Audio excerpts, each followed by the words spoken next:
শেখ হাসিনা ক্ষমতা থাকার সময় লোডশেডিং এর সমস্যার কারণে আমাদের বর্তমান সরকার তারেক রহমান কি কথা সেদিন বলেছিলেন, ভিডিওটা একটু দেখেন।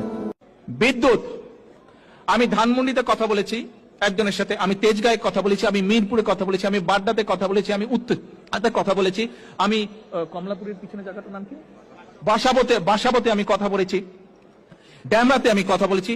যতগুলো জায়গায় কথা বলেছি প্রত্যেকটি জায়গা থেকে আমি শুনেছি প্রতিদিন লোডশেডিং হয়, প্রতিদিন 1.5-2 ঘন্টা করে কারেন্ট থাকে না।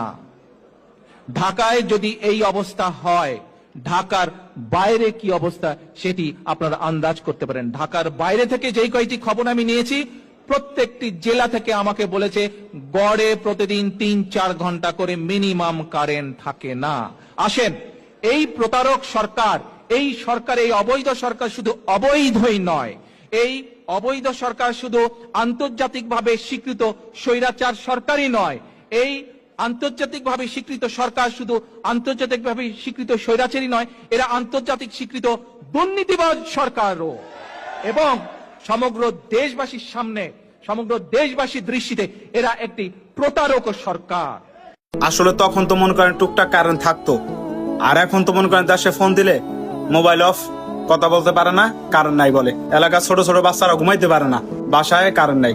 তো এখন জনগণ কি বলবো তাকে? এখন এই ভিডিও দেখার পর অনেকের খারাপ লাগবো, অনেক উল্টা কমেন্ট করবো। ওই যে কিছুদিন আগে একটা পোস্ট ভাইরাল হয়েছিল না, নিজের সরকার ক্ষমতায় থাকলে কারেন্ট গেলেও গরম লাগে না। আসলে এইটাই, তোমরা আরেকজনের বিসি কাটতে পারবা, আর তোমাকে বিসি আরেকজনে কাটলেই দোষ।